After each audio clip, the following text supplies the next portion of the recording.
Mesothelial cells assist in general organ functions. The mesothelium is particularly important to organs that are commonly in motion, such as expansion or contraction of the lungs, stomach, or heart. Lubrication from the mesothelial cells allows free range of motion within the body. The mesothelium of the chest, abdomen, and cardiac cavity are called the pleura, the peritoneum, and the pericardium, respectively. Each of these groupings of mesothelial cells is extremely critical to the functions of the body structures which they encompass. Malignancies, cancerous tumors, occurring within the mesothelial membranes are known as malignant mesothelioma, or simply mesothelioma. Benign tumors of the mesothelium are known to occur, but are much more rare than malignant mesothelial tumors. While tumors of the mesothelium were first recognized in the late 18th century, it was not until the middle of the 20th century that this particular cancer was studied and examined with more detail.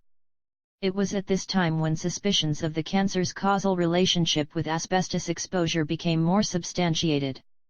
A joint research venture through the Department of Thoracic Surgery at the University of the Witwatersrand and Johannesburg General Hospital in South Africa provided the most compelling evidence of the nexus between asbestos exposure and the development of pleural mesothelioma.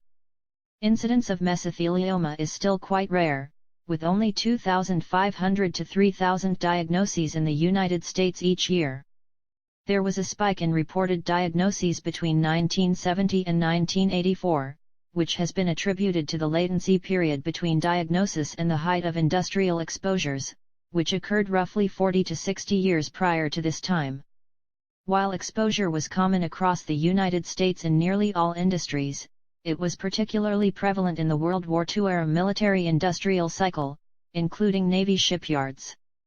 Although this cancer is much more common in men over the age of 60, mesothelioma in women and children has been documented as well.